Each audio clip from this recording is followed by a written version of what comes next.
क्या हाल चाल है बच्चों? सब ठीक है? आज थोड़ा सा अच्छा दिन है क्योंकि आज नया चैप्टर शुरू कर रहे हैं। चैप्टर कौन सा है? Valuation of goodwill. देखिए, वैल्यूएशन ऑफ गुडविल चैप्टर की इम्पोर्टेंस क्या है कि अगर ये चैप्टर्स आप नहीं समझ पाएंगे तो जो मेन चैप्टर्स है admission in partnership firm, retirement, death and little bit dissolution भी कह सकते हो। वैसे डिजोल्यूशन उसका ज़्यादा यूज़ नहीं है। ज़्यादातर यूज़ किस में? रिटायरमेंट में एंड डेथ में एंड साथ साथ एडमिशन इन पार्टनरशिप में, उसमें इसका ज़्यादा ज़रूरत पड़ता है। इसलिए ये चैप्टर बहुत इंपॉर्टेंट है।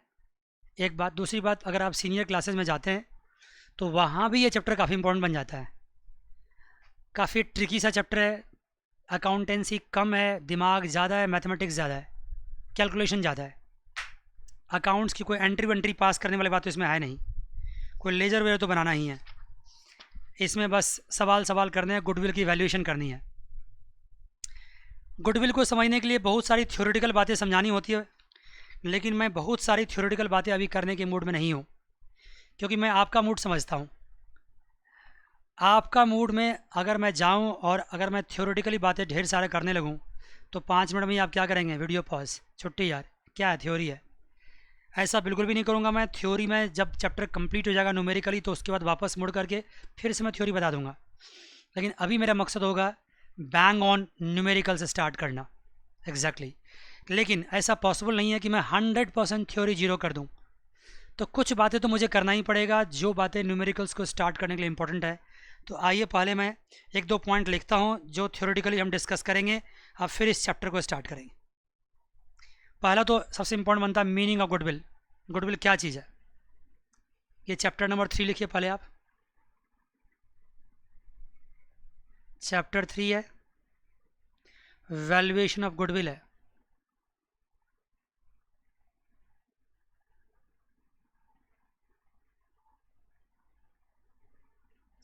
और ये आपका है क्लास नंबर 1।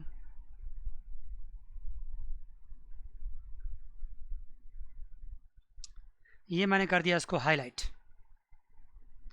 पूरा ध्यान दीजिए चैप्टर पे, बहुत ही इंटरेस्टिंग लगेगा आपको। मैं कुछ अच्छी सी कहानी आपके सामने रखता हूँ।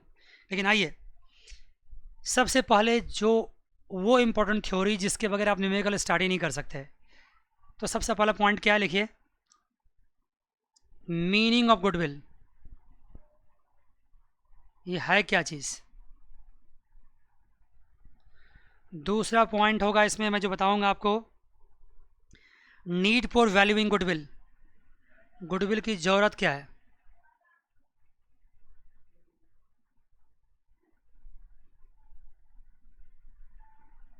गुडविल हम वैल्यू क्यों करेंगे? और तीसरा जो थ्योरेटिकल पॉइंट होगा, क्लासिफिकेशन ऑफ गुडविल।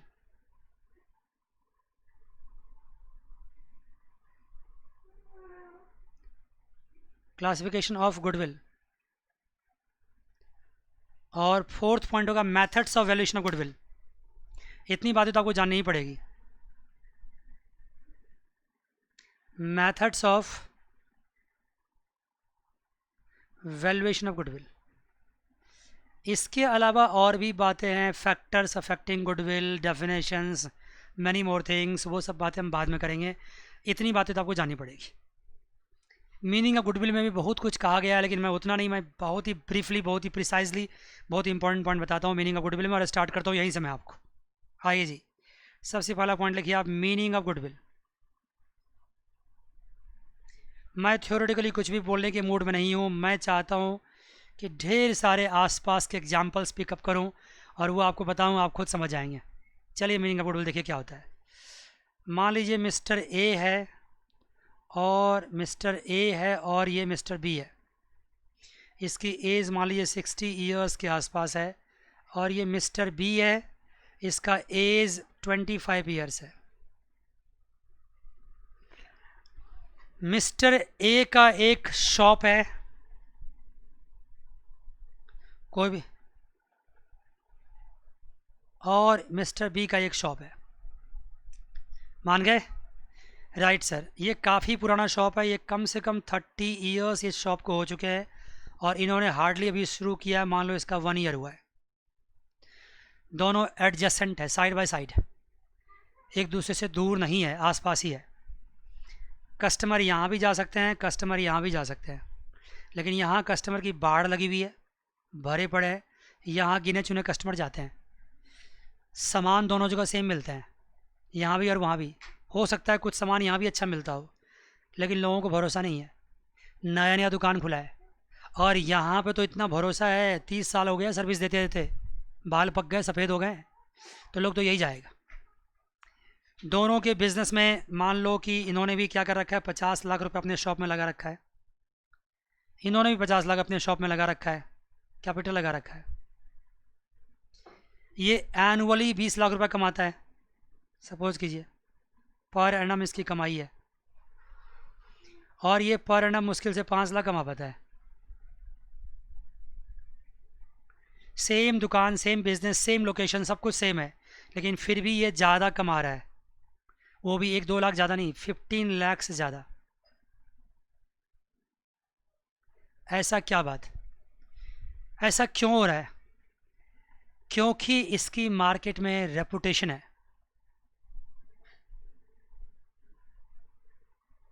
इसकी मार्केट में रेपुटेशन है, उसको हिंदी में बोलते हैं साख, पहचान, भरोसा, ट्रस्ट। ट्रस्ट इतनी ज़्यादा है कि इन दोनों में कभी आपस में बात होती है ट्रस्ट और भरोसा और रेपुटेशन इतना ज़्यादा कि अगर कभी इन दोनों के बीच आपस में बात हुई और इन्होंने इनसे पूछ लिया कि भाई साहब या अंकल जी या चाचा जी, जो भी पूछ लिया, बहुत बड़ा है ना, 30 साल पुराना बिजनेस है, कि ऐसी क्या खास बात है कि हम भी उतना ही मेहनत करते हैं, आप भी उतना ही मेहनत करते हैं, आपका दुकान इतना चलता है, मेरा नहीं चलता है। मिस्टर ए मिस्टर बी से कहता है, मिस्टर बी भी अच्छा इंसान है कि भाई चिंता मत करो, मेरे 30 साल हो गए, मेरे बाल सफ़ेद हो गए, मैं यंग आया था, पूरी ज़िंदगी लगा दी है लोगों की सर्विस करते करते, तब जाके मेरी रेपुटेशन अनसाक बनी है। तुम भी वक्त लगाओ, धीरे धीरे तुम्हारा भी सब कुछ होगा। एकदम से कुछ ओवरनाइट कुछ भी नहीं होता है, रातों रात कुछ भी नहीं होता है। अभी की तुम बात ऐसा करोगे तो अगर मान लो तुमको ऐसा लगता कि मेरी दुकान का सामान अच्छा है और तभी बिक रहा है, तो मैं ऐसा करता हूँ कि मैं अपने दुकान की सामान तुम्हारे यहाँ डाल देता हूँ और तुम्हारे यहाँ का सामान मैं अपने यहाँ ले आता हूँ। जो तुम्हारे यहाँ का सामान मैं अपने यहाँ लाऊंगा ना, वो बिक जाएगा, और मेरे यहाँ का सामान तुम अपने यहाँ ले जाओगे, नहीं बिकेगा। तो ये सामान अच्छे और बुरे की बात ही नहीं है, मेरा सामान सारा तुम उठा के ले जाओ। ये सब कुछ अल्टीमेटली भरोसा और ट्रस्ट की बात है, जो समय के साथ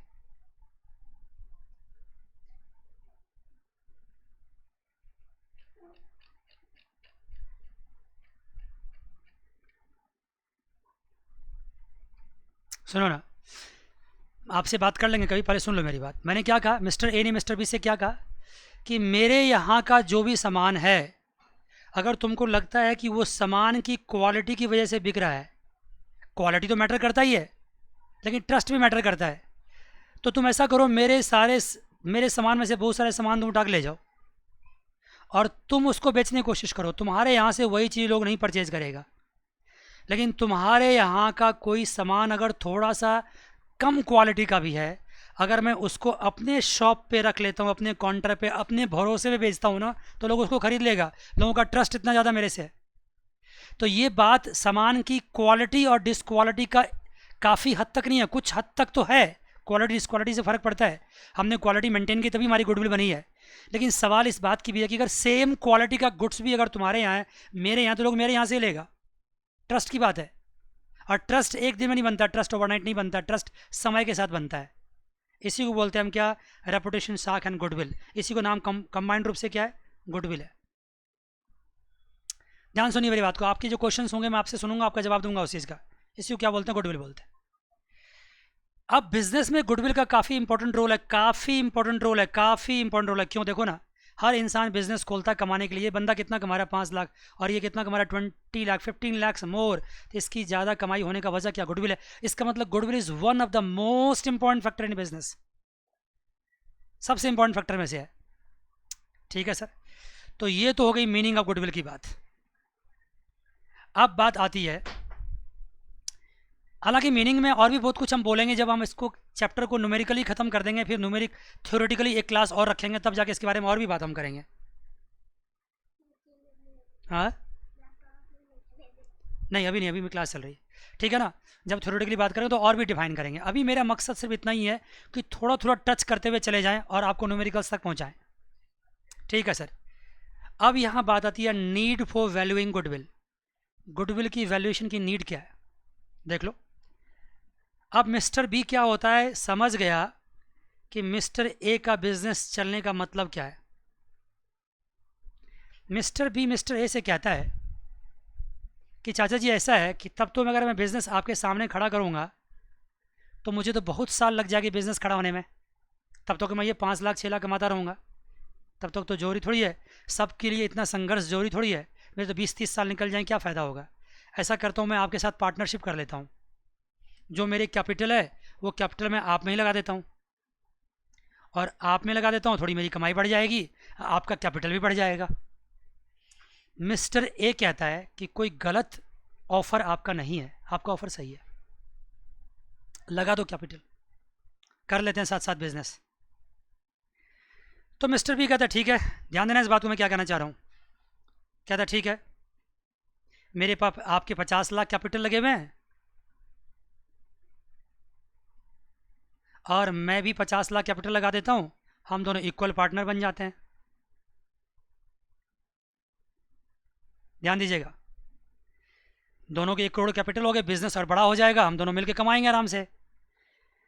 मिस्टर ए कहता है कि बेटा जान, आप बिजनेस में भी नए हो, साथ साथ आपका अकाउंटिंग भी अभी कच्चा है, कैलकुलेशन भी आपका ठीक नहीं है, या तो ठीक नहीं है या एक तरफा है, या सिर्फ अपनी फ़ायदे की बात तुम करते हो। चलो जी ऐसा करते हैं, ये 50 लाख लगा लिए, 1 करोड़ का बिजनेस हो गया, हम अब क्या करते हैं 40 लाख रुपए कमा लेते हैं। तुम्हारे 50 लाख लगाने से ये बिज़नेस अब 1 करोड़ का हो गया, अब हमने 40 लाख कमा लिया, अब 40 लाख को बांट लिए, हमने 20 लाख कमाया और आप भी क्या कमा लिए, 20 लाख कमा लिए। अब मिस्टर ए क्या कहता है मिस्टर बी को, देखो जब ये बिज़नेस 1 करोड़ का हो गया तो भी मेरी कमाई कितने की हुई, 20 लाख की हुई, और जब मैं अकेले कमा रहा था तो भी मेरी कमाई कितने की थी, 20 लाख की थी। जब मैं अकेले बिजनेस चला रहा था, मेरे पास पूंजी, मेरे पास कैपिटल सिर्फ 50 लाख का था, तो भी मैं 20 लाख कमा रहा था, और अब जब 1 करोड़ की पूंजी 1 करोड़ की कैपिटल होगी तो भी मैं 20 लाख कमा रहा हूँ। तुम पहले 5 लाख कमा रहे थे, अब तुम्हारी कमाई कितनी हो गई है, 20 लाख हो गई है। तो बताओ कि इससे मुझे क्या फ़ायदा मिला, मैं ऐसा क्यों करूँ, मैं क्यों झमेला करूँ। मैं 30 साल से मेहनत करके, खून पसीना एक करके मैंने जो बिज़नेस खड़ा किया, उस बिज़नेस में आपको ला करके घुसा लूँ और हमारी प्रॉफिट कुछ बढ़े ही ना, और आपकी प्रॉफिट बढ़ जाए, मैं ऐसा पार्टनरशिप क्यों करूँगा। नहीं करता पार्टनरशिप, कभी नहीं करूँगा पार्टनरशिप, मुझे क्या फ़ायदा हुआ है। तो मिस्टर बी कहता कि बताओ फिर कैसे करोगे, आप जैसे कहोगे वैसे करेंगे। कहता ठीक है, आप 50 लाख कैपिटल लगाओ, ठीक है, लेकिन उससे पहले जो मैंने 30 साल अपनी ज़िंदगी के लगाए, 30 साल जो मैंने अपनी ज़िंदगी के लगाए, और उससे जो मैंने गुडविल अर्न करी, उस गुडविल का वैल्यूएशन करो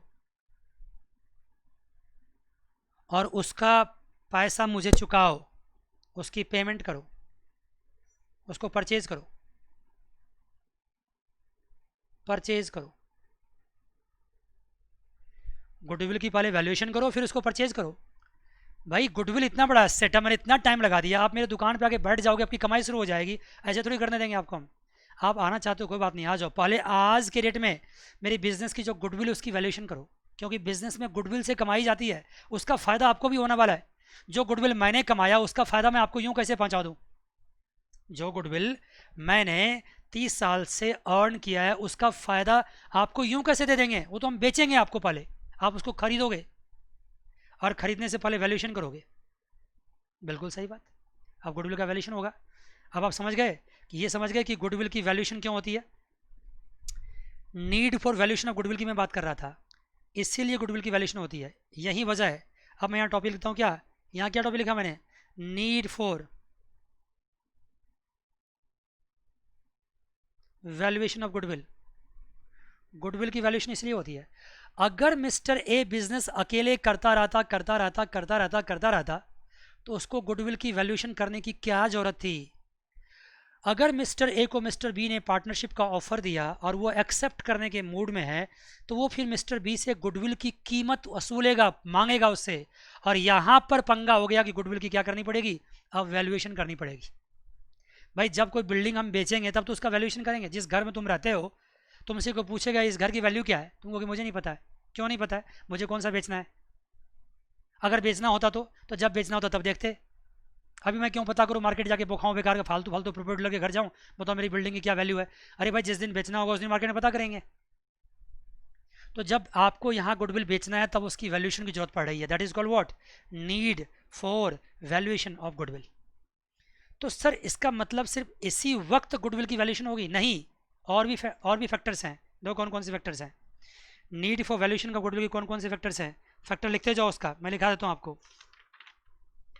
पहला पॉइंट लिखो, when there is a change in profit sharing ratio, लिखो when there is a change in what, when there is a change in profit sharing ratio। Sir जब profit sharing ratio में change होगा तो goodwill की valuation क्यों करेंगे? भाई ये बताओ, अभी इस केस में जो मिस्टर ए मिस्टर बी के साथ पार्टनरशिप कर रहा था उसमें भी क्या हो रहा है, प्रॉफिट शेयरिंग रेशियो तो चेंज हो रहा है। पहले 100% प्रॉफिट इसका था, अब वो प्रॉफिट क्या होगा, 50% इसका और 50% इसका। आपको क्या लगता है, जब भी कभी एडमिशन होता है, रिटायरमेंट होता है, डेथ होता है, कुछ भी चीज़ अगर पार्टनरशिप में होता है तो सबसे अल्टीमेट असर किस पे पड़ता है? Change in profit sharing ratio भी पड़ता है। अगर मैं 100% प्रॉफिट वाले कमाता था, अब मैं किसी को पार्टनरशिप दूंगा तो 50-50 हो जाएगा, या वॉट एवर एग्रीड रेशियो वो रेशियो हो जाएगा। तो अल्टीमेटली फ़र्क किस बात पे पड़ा? प्रॉफिट शेयरिंग रेशियो पे। और लूज़ कौन कर रहा है? मिस्टर ए लूज़ कर रहा है। 100% से कहाँ आ गया हो, 50% पे। और गेन कौन कर रहा है? मिस्टर बी गेन कर रहा है। कितना? 50%। जब मिस्टर बी गेन करेगा तो मिस्टर बी को गुडविल परचेज करना पड़ेगा और मिस्टर ए बेचेगा उसको, और परचेज और सेल से पहले उसकी वैल्यूएशन होगी। आप मान लो ना, सपोज करो आपका घर है, उस घर में मैं क्या करता हूँ, अपनी फैमिली को भी घुसा देता हूँ और हम कहते हैं हम दोनों पार्टनरशिप में उस घर में रहेंगे। आप क्या मुझे फ्री में रहने दोगे? कहोगे सर नहीं, मैंने 2 करोड़ में घर खरीदा है, 1 करोड़ पहले जमा करो यहाँ पे और फिर मिल के घर में रहते हैं। बात समझ गए? तो वही कहानी यहाँ गुडविल की है। जैसे किसी एसेट्स को आप बेचते हो वैसे गुडविल की बात हो रही है यहाँ पे। ठीक है sir. When there is a change in profit sharing ratio. और क्या हो सकता है? When new partner is admitted, when new partner is admitted, जब नए पार्टनर की एडमिशन होता है, एडमिशन इन पार्टनरशिप बोल सकते हो आप। एक बात जानते हो, अब मैं जितनी बातें लिखने जा रहा हूँ ना, सब लिखूंगा जरूर, लेकिन समझ लो अल्टीमेट यही एक फैक्टर था जो इंपॉर्टेंट था, change in profit sharing ratio. क्योंकि हर केस में अल्टीमेटली होगा वही। अगर एडमिशन हो रहा है तो भी क्या हो रहा है? Change in profit sharing ratio हो रहा है। क्योंकि नया पार्टनर जब आएगा, अभी यहाँ पे भी क्या हुआ था, मिस्टर ए क्या था, मिस्टर बी क्या है, new partner in the business. जब भी नए पार्टनर आएंगे तो प्रॉफिट शेयरिंग रेशियो में चेंज होना लाजमी है, स्वाभाविक है, कंपलसरी होना ही होना है, तय है वो चीज़। आइए, when partner retires,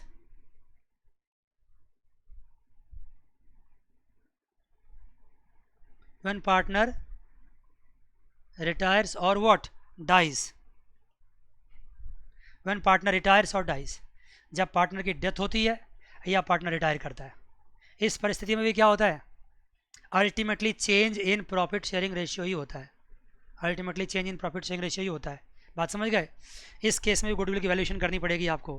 fourth point, when partnership firm is sold as a going concern, when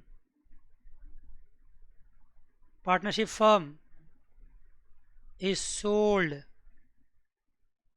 as a going concern. देखो दो तरह से पार्टनरशिप सेल होता है। एक तो सेल होता है कि आप क्या करते हैं, आप अपनी दुकान बंद कर दिए और एक एक फर्नीचर, मशीनरी, प्लांट को पीस वाइज अलग अलग टुकड़े टुकड़े में बेच दिए, वो तो अलग चीज़ हो गया। एक होता है चलता फिरता बिजनेस, आपने किसी को हैंड ओवर कर दिया, आगे चल के वो बिज़नेस को चलाएगा। जैसे आपने सुना होगा कि वोडाफोन ने क्या किया, आइडिया के साथ अपनी पार्टनरशिप कर ली, दोनों मिल गए साथ साथ, चलता चलता बिजनेस मिला लिया आपस में। ये चलता रहता है कंपनी में, एंड पार्टनरशिप में चलता रहता है। तो जब ऐसा होता है कि चलता फिरता बिजनेस आपस में मिल जाते हैं या बढ़ जाते हैं तो उसको क्या बोलते हैं, as a going concern. Business चल रहा है और उसको क्या कर दिया गया, सोल्ड आउट कर दिया गया। इस केस में भी क्या होती है, गुडविल की वैल्यूएशन होती है। अगला पॉइंट है व्हेन टू और मोर फर्म्स आर एमालगमेटेड, इसको बोलते हैं एमालगमेशन ऑफ फर्म।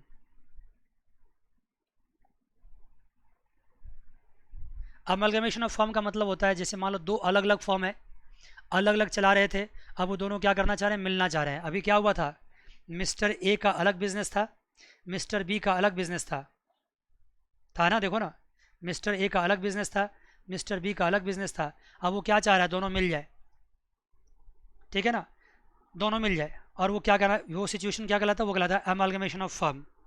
आगे जब पार्टनरशिप को कंपनी में कन्वर्ट करते हैं, व्हेन पार्टनरशिप फर्म को किस में चेंज करते हैं, उसको कंपनी में चेंज करते हैं, तो यहाँ पे भी क्या होता है, वैल्यूएशन ऑफ गुडविल होती है। लेकिन मैंने इतने सारे केसेस आपको लिखा दिए, लेकिन अल्टीमेटली मैं ये बात कहना चाहता हूँ, इन सारे केसेस में जो रिजल्ट हुआ है, जो इफेक्ट हुआ, वो ये हुआ है कि change in profit sharing ratio हुआ है। तो अल्टीमेट वजह तो यही है, इन सारे केसेस में क्या करने पड़ते हैं, गुडविल की वैल्यूएशन करनी पड़ती है। गुडविल की वैल्यूएशन क्यों करना पड़ता है, क्योंकि जो बंदा इतने सालों से बिजनेस चलाया है, जिन्होंने अपनी रेपुटेशन अर्न करी है, तो वो फ्री में किसी को कैसे दे सकता है, उनका पैसा लेगा, वो भी सेल करेगा उसको, ठीक है। एक बात और है, मुझे बताइए कि क्या मिस्टर ए जो इतना पुराना बिजनेसमैन था, क्या कभी भी उसने गुडविल की वैल्यूएशन करी अपने लिए? जो मिस्टर ए 30 साल से बिजनेस चला रहा है, क्या उसने 5वें साल में, 6ठे साल में, 10वें साल में, 20वें साल में, 25वें साल में कभी उसको ज़रूरत पड़ी कि गुडविल की वैल्यूएशन करे? उसको ज़रूरत नहीं पड़ी, वो कभी नहीं करेगा और करना भी नहीं चाहिए, और गवर्नमेंट करने भी नहीं देगी आपको। गुडविल की वैल्यूएशन तभी होती है जब गुडविल सेल किया जाता है या गुडविल परचेज की जाती है। अगर एक बंदा अपनी गुडविल कमाया है और उसी गुडविल पे वो काम करता चला जा रहा है, तो उस गुडविल की कभी भी वैल्यूएशन नहीं होती है, उसको कभी भी बैलेंस शीट में जगह नहीं मिलती है, उसको इनहेरेंट गुडविल कहा जाता है, उसको सेल्फ जनरेटेड गुडविल कहा जाता है। आप क्या बताने लग गए सर? मैं आपको ये बताने लग गया, देखो क्या, क्लासिफिकेशन ऑफ गुडविल। आपको पता भी नहीं चला, मैं थर्ड पॉइंट पे पहुंच गया। थर्ड पॉइंट क्या है सर? Classification of goodwill. आइए जी लिखिए क्लासिफिकेशन ऑफ गुडविल। एक छोटे से एग्जाम्पल से मैंने इस पूरे चैप्टर को खोल दिया है। This is called classification of goodwill.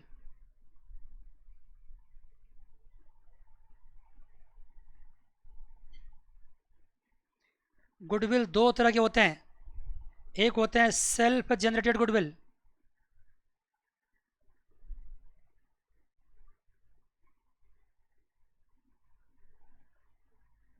और दूसरा होते हैं purchased goodwill.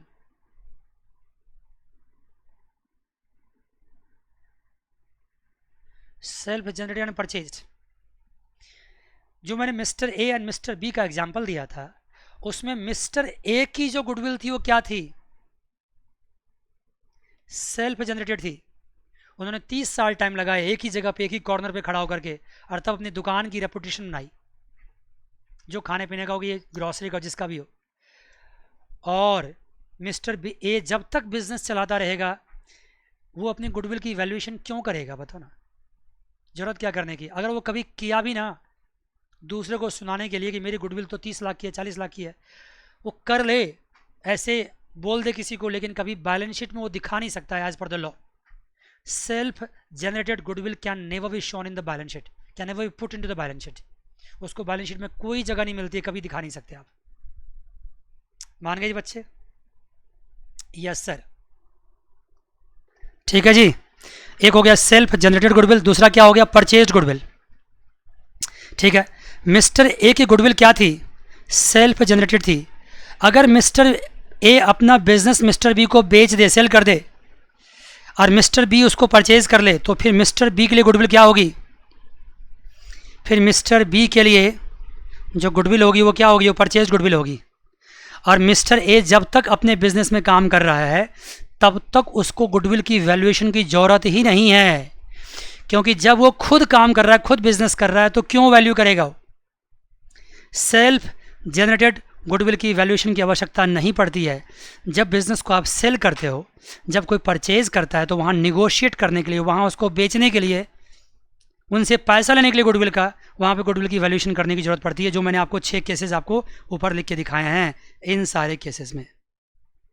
Yes sir. Self generated goodwill को हम क्या बोलते हैं? उसको इनहेरेंट गुडविल भी कहते हैं। इसको बोलते हैं INHERENT, इनहेरेंट गुडविल। लिख लीजिए कहीं पे, इनहेरेंट गुडविल भी कहते हैं, INHERENT। ये सेल्फ जनरेटेड है। इसका मतलब है सर कि जब तक गुडविल सेल्फ जनरेटेड है तब तक तो गुडविल की वैल्यूएशन होगी नहीं होगी। और जब परचेज है तो यस वैल्यूएशन होगी। तो वैल्यूएशन कैसे होगी? वैल्यूएशन कैसे होगी ये बात आ जाएगा अब आपका नेक्स्ट बात। देखो क्या थी? Methods of valuation of goodwill. Methods of valuation of goodwill, देखो किस तरह से ये सारे थ्योरेटिकल पॉइंट्स एक दूसरे से रिलेटेड थे। अगर मैं ये बात नहीं बताता आपको तो शायद आप गुडविल चैप्टर को कर नहीं पाते। अब बात क्या आ गई? Methods of valuation of goodwill. Methods of valuation of goodwill मतलब गुडविल को वैल्यू करने का क्या क्या मेथड हो सकता है। आपने देखा कि मेथड्स की एप्लीकेशन तो मैं बाद में कर रहा हूँ, उससे पहले मैंने क्या कोशिश करी कि ये बताया जाए कि गुडविल कितने टाइप के हैं, इनहेरेंट एंड परचेज्ड। फिर बताया जाए किस केस में वैल्यूएशन होती है, परचेज के केस में। उससे पहले मैं बताया आपको कि गुडविल की का सेल परचेज कैसे होता है और गुडविल कितना इंपॉर्टेंट चीज़ आपके लिए है। ये सारी बातें आपसे अभी तक हो चुकी है। आइए मेथड्स में आपके कौन कौन से मेथड्स है देख लीजिए। ये सारे पॉपुलर मेथड्स है, यही मेथड्स आपके सिलेबस में दे रखा है और यही आपका एग्जाम में आएगा। सबसे पहला मेथड है एवरेज प्रॉफिट मेथड।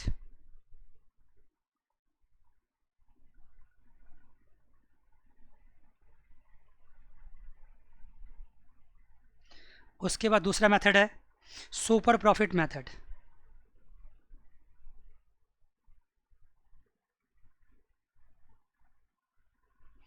और तीसरा आपका है कैपिटलाइजेशन मेथड।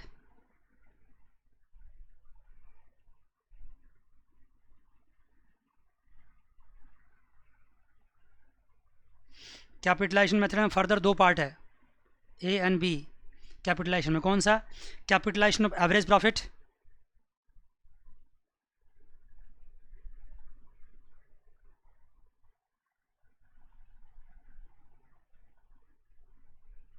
और दूसरा है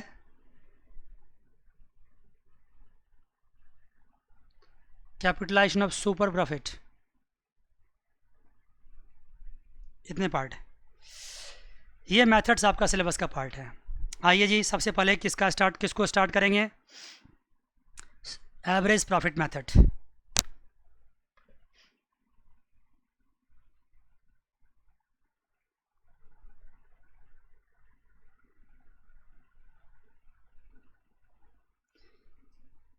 इसके भी 2 पार्ट हैं, एक पार्ट है simple average,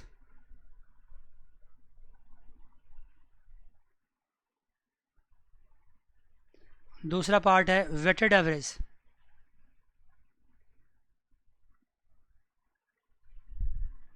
simple average and weighted average 2 part है इसके, मान गए। अभी हम क्या बात करेंगे? अभी हम सबसे पहले सिंपल एवरेज की बात करेंगे। सबसे पहले बात करेंगे सिंपल एवरेज की।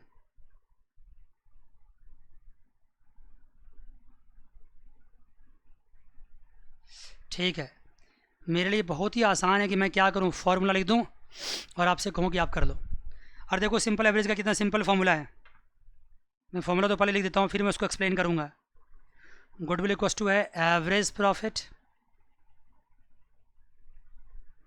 Multiply number of years purchase. Average profit multiply number of years purchase. अब आप कहोगे सर सवाल में अगर एवरेज प्रॉफिट दिया हो 50,000 सपोज करो, नंबर ऑफ ईयर्स परचेज दिया 5, तो हम क्या करेंगे? हम इसको मल्टीप्लाई करेंगे और ये आ गया गुडविल। ये इतना आसान है। ऑफ कोर्स जब आप सब कुछ समझ जाएंगे तो ये करना इतना आसान है। लेकिन सवाल यहाँ पे ये आता है कि सर ये करेंगे तो हम बाद में, पहले तो ये बताओ कि एवरेज प्रॉफिट क्या चीज़ है और फिर बताओ कि नंबर ऑफ ईयर परचेज क्या है। इसका मीनिंग तो पता चले, तब तो जाके हम इसको अप्लाई करेंगे और इसका गुडविल निकालेंगे। यस, तो अब ये बातें हो जाएगी एवरेज प्रॉफिट क्या है। दूसरी बात होगी नंबर ऑफ ईयर्स परचेज क्या है। ये दोनों बात समझ जाओगे तो फॉर्मूला अप्लाई करना कौन सी बड़ी बात है बच्चे यार, वो तो कभी भी अप्लाई हो सकता है। मेन बात तो समझने का ये है। ठीक है सर, चलिए फिर मैं मिस्टर ए मिस्टर बी के पास जाता हूँ, फिर दोबारा लिखता हूँ यहाँ पे। ये मिस्टर ए है और ये मिस्टर बी है, वही मिस्टर जो पहले सिखाया था मैंने आपको। अब मिस्टर बी मिस्टर ए से क्या कहता है कि आपके इतने साल हो गए, इतनी उम्र हो गई, आप 60 साल प्लस हो गए, आप रिटायर क्यों नहीं हो जाते? आपके घर में कोई बिज़नेस संभालने वाला भी नहीं है, आप ये बिज़नेस बेच दो, हम खरीद लेते हैं। मिस्टर बी कहता है इस मिस्टर ए से, मिस्टर ए कहता है कोई बात नहीं, मैं बेचने को तैयार हूँ, गुडविल की वैल्यूएशन करो। ठीक है, करेंगे। कौन सा मेथड लगाओ?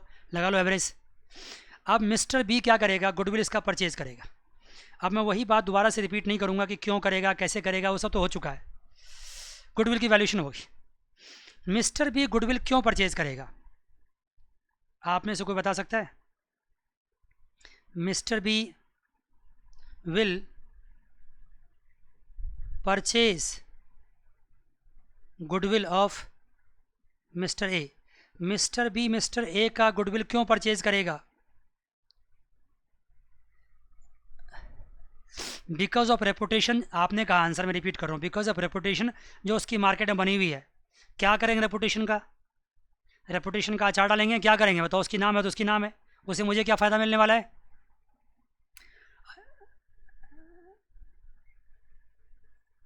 हाँ, ये बात है, ये मैं सुनना चाहता हूँ ना। उसके रेपुटेशन से मुझे कोई इंटरेस्ट नहीं है, उसके रेपुटेशन से जो हम कमाएंगे उसमें मेरा इंटरेस्ट है। सुन रहे मेरी बात? उसके रेपुटेशन से जो हम कमाएंगे उसमें मेरा इंटरेस्ट है। और ऑफ कोर्स अगर मिस्टर ए अपने काउंटर से चला गया और चाबी मुझे पकड़ा गया तो अगले दिन से क्या होने वाला है? अगले दिन से वो पैसे मेरे पास आने वाले हैं पॉकेट में। अगर मुझसे कोई पूछेगा मिस्टर बी से कि मिस्टर ए कहाँ है, तो मैं कहूँगा वो तो आराम कर रहा भी नहीं है, मैं उनका स्टाफ हूँ, कुछ भी बोल दूंगा। लोगों को क्या पता कि उन्होंने बिज़नेस भेज दिया है। लोगों को तो बस उस दुकान से मतलब, उस लोकेशन से मतलब है, उस सर्विस से मतलब, उस जगह से मतलब है। लेकिन लोग भी बड़ी शातिर होते हैं और हर बंदे की मैनेजमेंट भी अलग अलग होती है। मिस्टर ए जब मिस्टर बिजनेस को सेल कर दिया और मिस्टर बी ने टेक ओवर कर लिया है, तो जरूरी नहीं है कि हर रोज़ मैनेजमेंट वैसा ही हो जिस तरह का मिस्टर ए का मैनेजमेंट था। टाइम के साथ साथ धीरे धीरे हो सकता है कि मिस्टर ए की जो व्यवस्था थी वहाँ पे, जो मैनेजमेंट थी, जो उनका रेपुटेशन था, जो उनका बात करने का तरीका था, जो क्लाइंटेज बनाने का तरीका था, वो सब अब किसका लगेगा? मिस्टर बी का लगेगा। हो सकता है अब मिस्टर बी की वजह से या तो गुडविल और बढ़ जाए या घट जाए, लेकिन एक बात तो तय है कि आने वाले 3-4 साल, 5 साल, 6 साल में मिस्टर ए की जो गुडविल थी वो गुडविल तो खत्म होने वाली है। ये बात आप जान लो। मिस्टर ए की गुडविल पे मिस्टर बी 1 साल कमा लेगा, 2 साल कमा लेगा, 3 साल कमा लेगा, 4 साल कमा लेगा। आगे चल के तो वो अपने मुंह से ही कमाएगा, अपने होठ से ही कमाएगा, अपने जुबान से ही कमाएगा। जैसा जुबान रखेगा उस तरह से कमाएगा, जिस तरह का व्यवहार रखेगा उस तरह से कमाएगा। गंदी व्यवहार रखेगा, सबसे लड़ाई करता फिरेगा तो कहाँ से कमा लेगा? हंसमुख रहेगा तो कमाता रहेगा। तो ये तो बात श्योर है कि भाई दूसरे की कमाई आपको ज़्यादा दिन नहीं मिलने वाली है। हाँ, स्टार्टिंग में मिलने वाली है, क्योंकि स्टार्टिंग में लोगों को पता नहीं चलेगा, 2-4 साल तो लोग जाते रहेंगे। तो आपको लगता है कि आने वाले वक्त में कितने साल तक हम मिस्टर ए के गुडविल से कमा सकते हैं?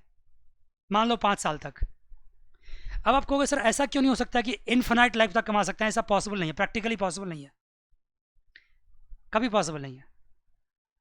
गुडविल मार्केट में धीरे धीरे जाके नाम फैलेगा कि वो बिजनेस बिक चुका है, मिस्टर ए तो है नहीं वहाँ पे। अच्छा वो नहीं है, तब क्या करेंगे जाके वहाँ पे? धीरे धीरे करके ना बातें फैलने लगती है। लोग कहने लगते हैं मिस्टर बी से किसी का झंझट हो जाएगा तो क्या कहेगा? आपने मिस्टर ए का बिजनेस परचेज किया ना, मिस्टर ए कितना अच्छा इंसान था, आज तक मेरी कभी उससे लड़ाई नहीं हुई, तुमसे ना पंगा हो गया, आज के बाद से तुम्हारी दुकान पर कभी नहीं आऊँगा। इस तरह से रेपुटेशन गिरती भी है और रेपुटेशन बनती भी है। तो ये समझ लो कि रेपुटेशन तो एक धीरे धीरे करके जाएगा। अगर मिस्टर बी बहुत अच्छा बंदा हुआ तो हो सकता है उस रेपुटेशन से अपनी रेपुटेशन बना ले और जंप कर जाए, बाद में लोग इसका ही गुणगान करना शुरू कर दे, ये भी हो सकता है। चलो जो भी है, लेकिन ये तय है कि मिस्टर ए का गुडविल 1 साल, 2 साल, 3 साल, 4 साल, 5 साल, 6 साल, 7 साल, एक सर्टन पीरियड के बाद उसका खत्म होने वाला है। तो जितने साल बाद खत्म होने वाला है, जितने साल तक उसकी गुडविल रहेगी, उतने साल तक तो मिस्टर बी उससे परचेज करेगा, सॉरी उससे कमाएगा।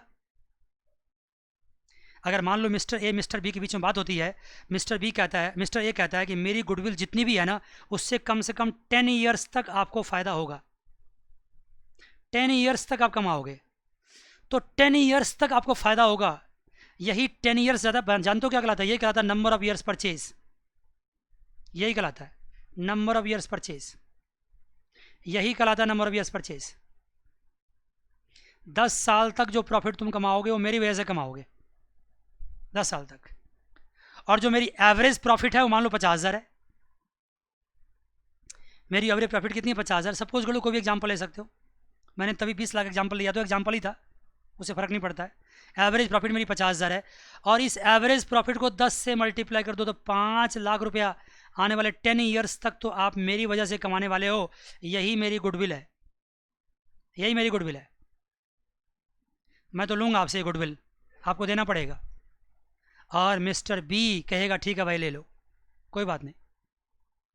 एवरेज प्रॉफिट 50,000 और आने वाले 10 ईयर्स तक कम से कम मिस्टर ए की गुडविल सस्टेन करेगी, कंटिन्यू करेगी, और मिस्टर बी की पॉकेट में उस गुडविल का पैसा जाता रहेगा 10 साल तक।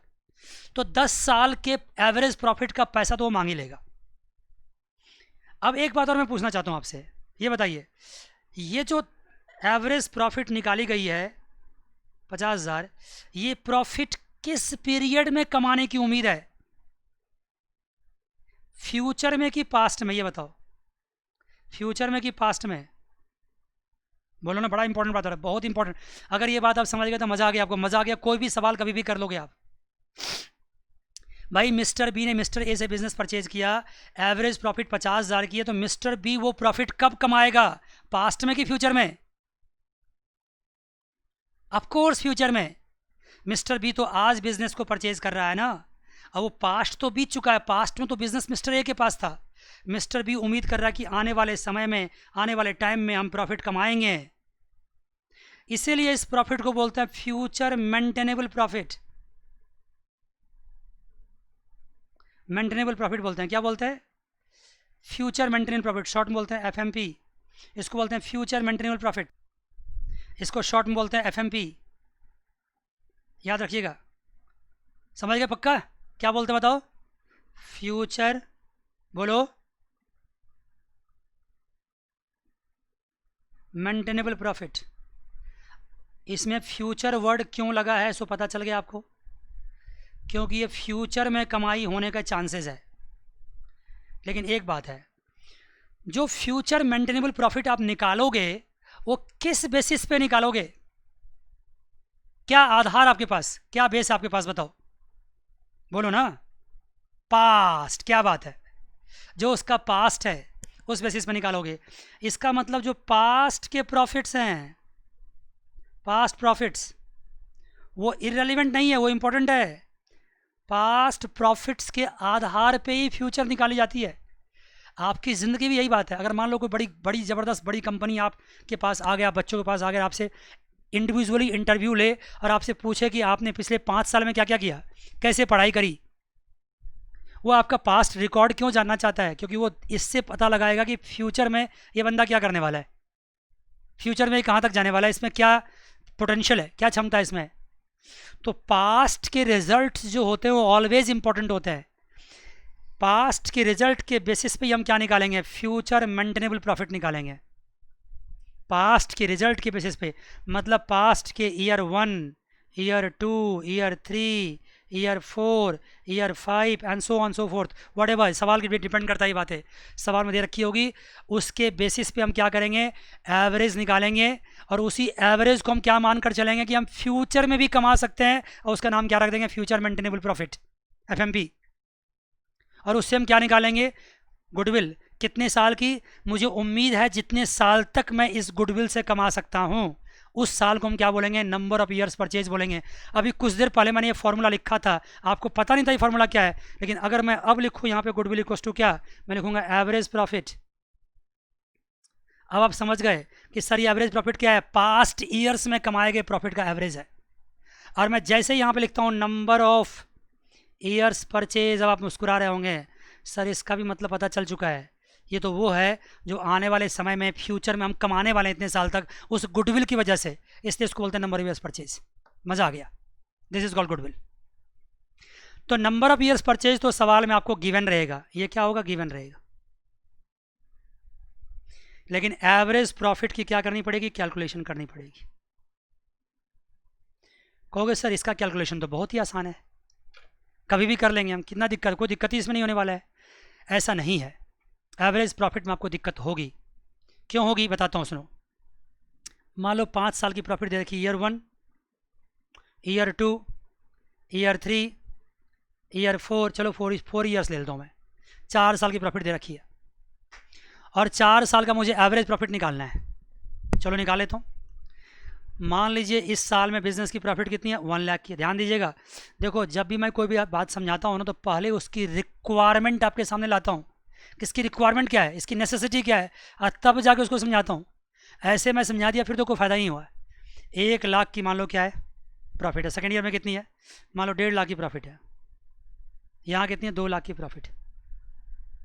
यहाँ कितनी है, 2.5 लाख की प्रॉफिट। अब इसका हम एवरेज निकालते हैं, कितना मज़ेदार है। कहोगे सर कौन सी बात आप सिखा रहे हो, क्या ये है क्या ये चीज़, इसको प्लस करें निकाल लें। ये 4 3 7 लाख हो गए, 7 लाख को हम क्या करें, 4 से डिवाइड कर दें, ये क्या हो जाएगा, 1,75,000। ये हमारे एवरेज प्रॉफिट हो गए। मैं कहा बिल्कुल सही कहा आपने, बिल्कुल सही कहा आपने। अगर बिजनेस का एवरेज प्रॉफिट निकालना हो तो आप ऐसे ही निकालोगे, बिजनेस का एवरेज प्रॉफिट निकालना तो आप ऐसे ही निकालोगे। लेकिन यहाँ पे हम क्या कर रहे हैं, यहाँ हम एवरेज प्रॉफिट निकाल रहे हैं, average profit for the purpose what, for the purpose of valuation of, बोलो, गुडविल। यहाँ पे हम एवरेज प्रॉफिट निकाल रहे हैं for the purpose of valuation of goodwill. मज़ा आ गया। क्या फ़र्क पड़ने वाला है सर, अगर बिजनेस के प्रॉफिट का एवरेज निकाल लें और उसी का इस्तेमाल कर लेंगे वैल्यूएशन ऑफ गुडविल में, ये प्रॉफिट आ गया ना, इसी का इस्तेमाल कर लेते हैं। भाई फ़र्क पड़ने वाला है, पहले 2 बात समझ लो, फ़र्क पड़ने वाला है, पहले 2 बात समझ लो। बिजनेस के प्रॉफिट का एवरेज निकालना एक और बात है जो कि मैंने निकाल लिया, और गुडविल के लिए एवरेज प्रॉफिट निकालना एक और बात है, दूसरी बात है। अभी किसके बारे में बात करनी है आपको, average profit for the purpose of valuation of goodwill, इसके बारे में बात करनी। कैसे करेंगे सर, वेट बताता हूँ अभी आपको क्या फ़र्क है वो। देखो बताइए, 1 लाख रुपए जो आपने कमाया है ईयर 1 में, ध्यान समझिएगा, ये एवरेज प्रॉफिट मैं यहाँ से हटा देता हूँ, निकाल चुका हूँ ना, हटा देता हूँ यहाँ से। अब ये जो 1 लाख रुपए आपने कमाया है कब, ईयर 1 में, इसमें क्या है, इसमें 20,000 रुपया, 20,000 ऐसा है जो आपको किसी से गिफ्ट मिल गया। 20,000 ऐसा है जो आपको किसी से गिफ्ट मिला। मेरा एग्जाम्पल हो, मैं कमाता हूँ 1 लाख, 1 साल 1.5 लाख, अब मुझे 1 लाख में क्या हुआ, 20,000 किसी से गिफ्ट मिल गया, 20,000 किसी से गिफ्ट मिल गया। अगर मैं बच्चों से फी लेकर के कमाता हूँ तो ये तो मेरी गुडविल है, मेरे पास नंबर ऑफ स्टूडेंट्स ज़्यादा है तो मैं ज़्यादा कमा रहा हूँ। लेकिन बच्चों से फ़ी के अलावा अगर मुझे कहीं से कोई गिफ्ट मिल जाता है तो कमाई है, लेकिन गिफ्ट मेरे लिए कोई गुडविल की बात तो नहीं है। क्या मैं कह सकता हूँ मेरे गुडविल की वजह से मुझे गिफ्ट मिला है? गिफ्ट तो चांस की बात है, इस साल मिला, अगले साल नहीं मिलेगा, उसके अगले साल नहीं मिलेगा। लेकिन अगर मेरी रेपुटेशन अच्छी है, मेरी गुडविल अच्छी है, मेरी साख अच्छी है, तो इस साल भी मेरे से बच्चे पढ़ रहे हैं, अगली बार भी बच्चे पढ़ेंगे, उसकी अगली बार भी पढ़ेंगे। तो गुडविल की बात तो वो होती है जो हर साल होती है, हर साल उसे कमाई होती है। और अगर मान लो सडनली, एब्रप्टली, अचानक से कोई आपको कमाई मिल जाए, वो कमाई गुडविल की बात नहीं होती है। बिजनेस की कमाई में ये 20,000 तो इंक्लूड होगा ही, क्योंकि आपकी कमाई है। लेकिन गुडविल निकालने के लिए इस कमाई को हम इंक्लूड नहीं करेंगे। ये क्या कहलाएगा, ये कहलाएगा एबनॉर्मल गेन। क्या कहलाएगा ये, एबनॉर्मल गेन। ए भी मतलब एबनॉर्मल है यहाँ पे, और गेन चाहे किसी भी तरह का गेन हो, आपका गेन तो गेन है, वो प्रॉफिट तो प्रॉफिट है। लेकिन अगर गुडविल की वैल्यूएशन करेंगे तो हम उसी प्रॉफिट को कंसीडर करेंगे जो प्रॉफिट सही मायने में गुडविल के द्वारा कमाई गई हो। जो गुडविल की वजह से कमाई नहीं गई है उसको हम क्यों इंक्लूड करेंगे? मुझे उम्मीद है आप समझ गए होंगे। समझ गए? जल्दी बताओ। इसलिए क्या करेंगे, इसको यहाँ से माइनस करेंगे और हमारी प्रॉफिट कितनी मान ली जाएगी? 80,000 मान ली जाएगी। 80,000 प्रॉफिट मानी जाएगी, जबकि एक्चुअल प्रॉफिट मेरी 1 लाख की है। वो एक्चुअल प्रॉफिट कभी कम नहीं हो सकती, लेकिन 80,000 मानी जाएगी just for the purpose of what? Valuation of goodwill. समझ गए तो अच्छी बात, नहीं समझे तो और भी अच्छी बात। इतनी बात याद रख लीजिए, मैं समझा के शहीद नहीं कर सकता अपने आप को। मैं कितना भी समझा दूंगा, अगर आप समझना नहीं चाहेंगे तो नहीं समझ सकते। अदरवाइज इतना जरूर समझ लीजिए कि जब भी कभी एबनॉर्मल गेन आपके प्रॉफिट में इंक्लूडेड है तो उसको क्या करना पड़ेगा? माइनस कर देंगे। लेकिन अगर सवाल में ऐसा हो कि 1 लाख की प्रॉफिट है एक्सक्लूडिंग एबनॉर्मल गेन, तो क्या करेंगे? तब कुछ भी नहीं करेंगे। जब एक्सक्लूडिंग है मतलब इंक्लूड ही नहीं किया गया, तो क्यों करेंगे? कुछ भी नहीं करेंगे फिर तो। ये तो सवाल के लैंग्वेज पर डिपेंड करता है कि सवाल क्या कहता है, और उसके हिसाब से आपको रिएक्ट करना पड़ेगा और करना पड़ेगा। पक्की बात? समझ गए? श्योर? बोलो ना। समझ गए। आइए अगले पॉइंट पे। अब क्या हुआ इस केस में? क्या हुआ ईयर 2 में? कोरोना स्प्रेड कर गया हर जगह मार्केट में। आजकल कोरोना वायरस ही चल रहा है, उसी का एग्जांपल देना ज़्यादा अच्छा रहेगा। मार्केट में कोरोना स्प्रेड कर गया, और उसके वजह से क्या हुआ? हालांकि कोरोना तो काफ़ी लंबे समय तक रह रहा है और रह सकता है, लेकिन मान लो, चलो कोरोना एग्जांपल छोड़ देता हूँ, फ्लड ले लेता हूँ। फ्लड आ गया, और फ्लड की वजह से 2 महीने के लिए मेरा दुकान बंद रहा, या मेरा बिजनेस बंद रहा, या मेरा कोचिंग बंद रहा। और उसमें क्या हुआ कि मुझे 30,000 रुपीज़ का लॉस हो गया।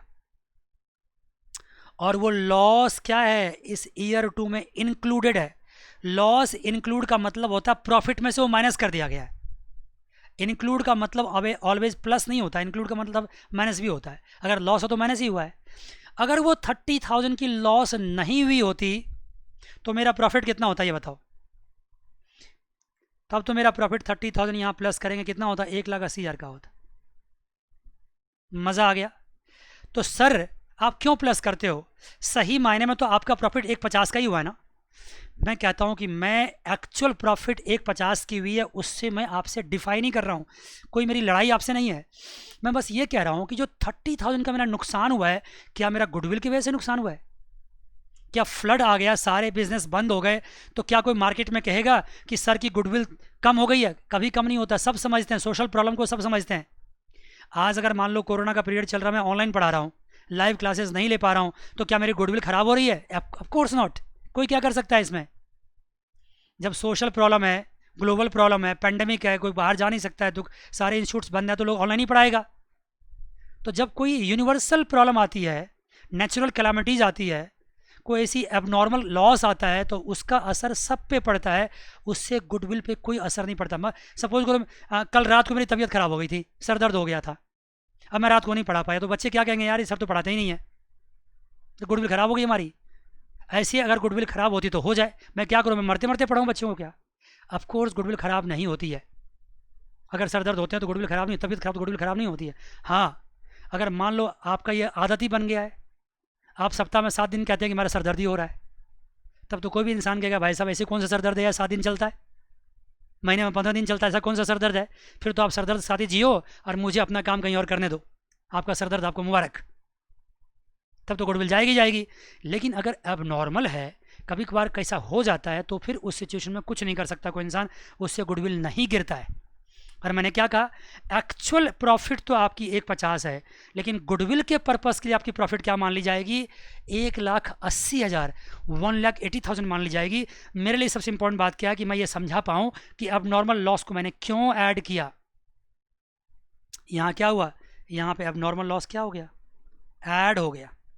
अब नॉर्मल गेन माइनस हुआ था, अब नॉर्मल लॉस प्लस हुआ था। मज़ा आ गया? आइए अब ईयर 3 बच गया, ईयर 4 बच गया, इसके बारे में बात करते हैं। मान लीजिए कि एक खर्चा था मेरा, नॉर्मल सा रिपेयर का खर्चा था, मेरा नॉर्मल सा रिपेयर का खर्चा था, और वो कितना था? 20,000 का था। और मैं भूल गया, मैं उसकी एंट्री नहीं पास कर पाया, मैं अपने पीएनएल अकाउंट में डेबिट नहीं कर पाया। ऑफ कोर्स अगर मैं पीएनएल अकाउंट में अपने एक्सपेंडिचर को नहीं दिखाएंगे, तो बताओ मेरी प्रॉफिट बढ़ के आएगी घट के आएगी? जल्दी बोलो। बढ़ के आएगी। अगर मैंने अपना एक्सपेंडिचर दिखाया नहीं तो प्रॉफिट बढ़ के आना है।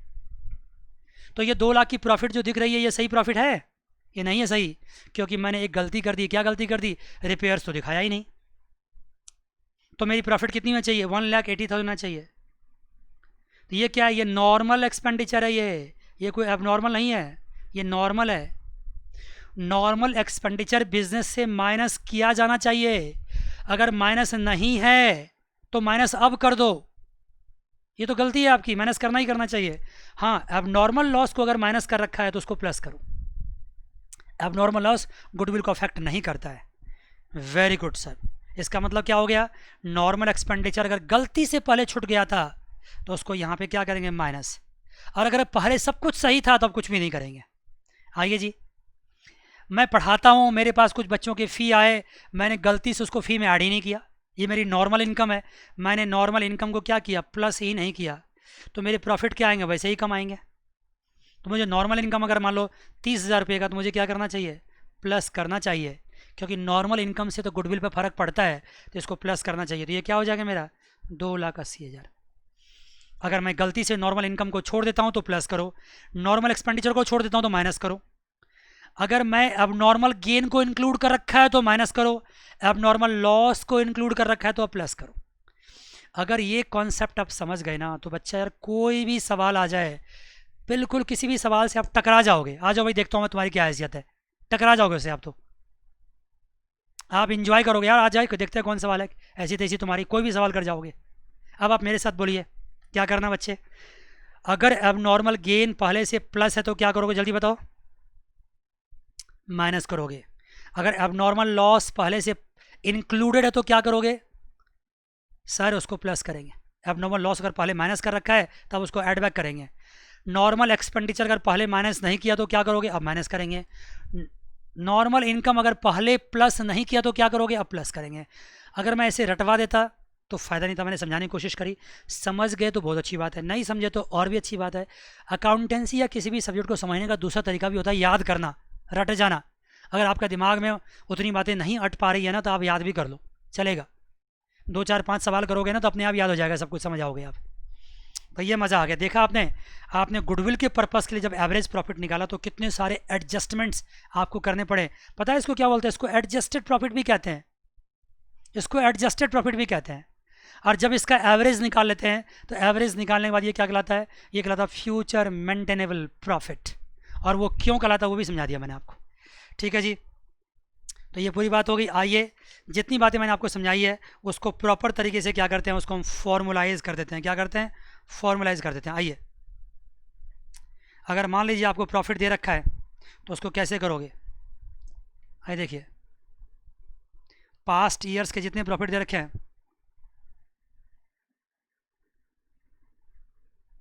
Profit oblique loss of the past,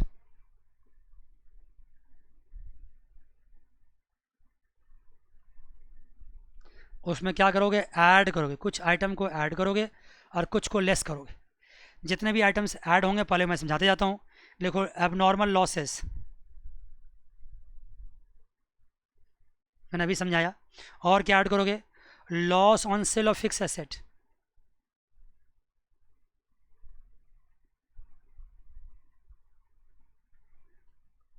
अगर आपके पास कोई फिक्स एसेट है उसको आप बेचते हो, उससे आपको नुकसान होता है तो नुकसान है, लेकिन वो नुकसान से गुडविल पे कोई फ़र्क नहीं पड़ेगा, इसलिए इसको क्या कर दोगे? ऐड बैक कर दोगे।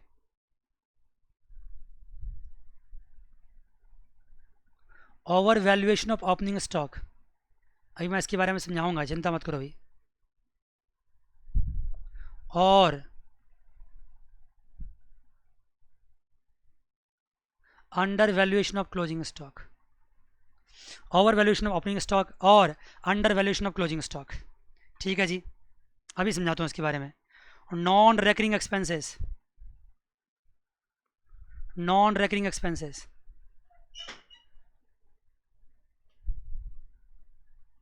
Very good. और क्या करोगे? Capital expenditure,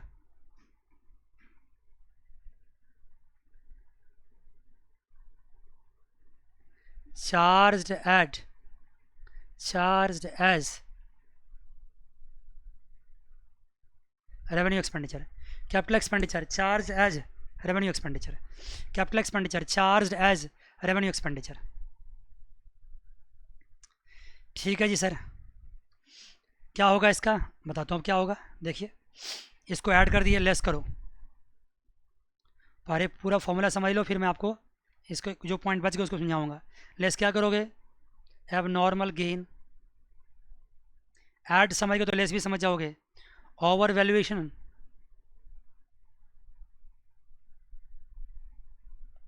of opening stock, sorry over valuation of closing stock, oblique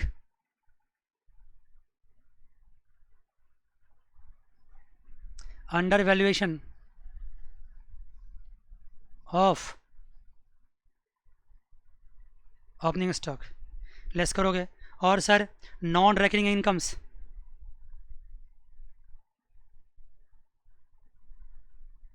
non recurring incomes, और sir income from non trade investment,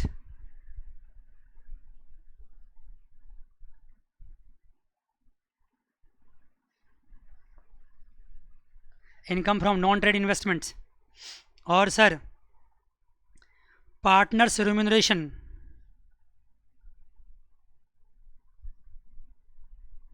partners remuneration, और सर एनी फ्यूचर एक्सपेंस,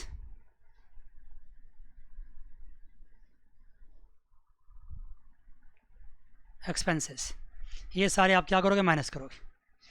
अब बात आती है सर आपने कुछ आइटम्स के बारे में बताए, कुछ के बारे में नहीं बताया, चलो दिखा देता हूँ मैं आपको। अब देखिए सबसे पहले बात करता हूँ किसका, एबनॉर्मल लॉस की बात तो हो गई, loss on sale of fix asset की बात तो समझ गए। फिक्स एसेट को बेचने पे कोई लॉस होता है तो बिजनेस का नॉर्मल लॉस तो नहीं माना जाता है, क्योंकि फिक्स एसेट्स कभी कभार आप बेचते हैं। फिक्स एसेट को बेचना आपका बिजनेस नहीं है, वो तो कभी कभार बिकता है, उससे जो लॉस होता है उसको एबनॉर्मल लॉस ही मानते हैं। ओवर वैल्यूएशन ओपनिंग स्टॉक, देखिए ये समझिए, ये मान लीजिए आपका ट्रेडिंग अकाउंट है, ये आपका क्या ट्रेडिंग अकाउंट है, यहाँ पे क्या लिखते हो आप, ओपनिंग स्टॉक, यहाँ क्या लिखते हो, क्लोजिंग स्टॉक। अगर मान लीजिए ओपनिंग स्टॉक मान लो आपका एक्चुअल में 40,000 का है और आपने यहाँ क्या दिखा दिया, 50,000 दिखा दिया। एक्चुअल में क्या होना चाहिए, 40,000, 40,000, लेकिन दिखा कितना दिया, 50,000। अब बताओ इसका असर क्या पड़ेगा। ट्रेडिंग अकाउंट में ये डेबिट साइड है और ये क्रेडिट साइड है, बताओ इसको बोलते हैं ओवर वैल्यूएशन। याद रखना किसका ओवर वैल्यूएशन किया आपने, ओपनिंग स्टॉक का। अगर ओपनिंग स्टॉक का ओवर वैल्यूएशन किया तो इसका क्या असर पड़ा होगा, सर इसका असर तो ये पड़ा कि हमारा डेबिट साइड क्या हो गया, ज़्यादा हो गया। इसका असर तो ये पड़ा कि हमारा डेबिट साइड ज़्यादा हो गया। डेबिट साइड ज़्यादा का मतलब हुआ कि एक्सपेंडिचर ज़्यादा हुआ, एक्सपेंडिचर ज़्यादा मतलब हुआ कि मेरा जीपी क्या हो गया, कम हुआ, जीपी मतलब एनपी क्या हो गया, कम हो गया, नेट प्रॉफिट क्या हो गया हमारा, कम हो गया। एक्सपेंडिचर ज़्यादा तो जीपी कम, जीपी कम तो एनपी कम, और नेट प्रॉफिट भी कम हुआ है, वो भी सही मायने में कम नहीं हुआ, गलत तरीके से कम हुआ है। अगर मेरा स्टॉक 50,000 नहीं लिखता, मैं 40,000 लिखता, तो मेरी प्रॉफिट 10,000 से बढ़ जाती, जो कि सही प्रॉफिट होता। तो इसका मतलब आपका प्रॉफिट गलत तरीके से क्या हो गया है, गलत तरीके से रिड्यूस हो गया है। कितने से, 10,000 से। तो अब आपको क्या करना पड़ेगा, बढ़ाना पड़ेगा प्रॉफिट को, प्रॉफिट में प्लस करना पड़ेगा। कितना प्लस करना पड़ेगा, 10,000। और ये 10,000 क्या है, ये 10,000 ओवर वैल्यूएशन अमाउंट है, किसका, ओपनिंग स्टॉक का। देखो ना, इसलिए यहाँ क्या किया गया, यहाँ किया गया कि over valuation of opening stock को प्लस किया गया। प्लस करने से आपकी प्रॉफिट क्या हो जाएगी, बढ़ जाएगी। अब आइए बात करते हैं किसका, under valuation of closing stock की। अब बात करता हूँ under valuation of closing stock. अगर over valuation of opening stock समझ गए तो under valuation of closing stock भी आपको समझ जाना चाहिए। सब कुछ मैं वही करता हूँ, बस उल्टा कर देता हूँ। क्लोजिंग स्टॉक यहाँ रखता हूँ, यहाँ मैंने क्या दिखा दिया, 40,000, मान लो यहाँ क्या दिखा दिया मैंने, 30,000, जबकि इसकी वैल्यू कितनी थी, 40,000 थी। क्लोजिंग स्टॉक की वैल्यू 40,000 थी और मैंने यहाँ क्या दिखा दिया, 30,000। तो इसको क्या बोलते हैं, इसको बोलते हैं अंडर वैल्यूएशन।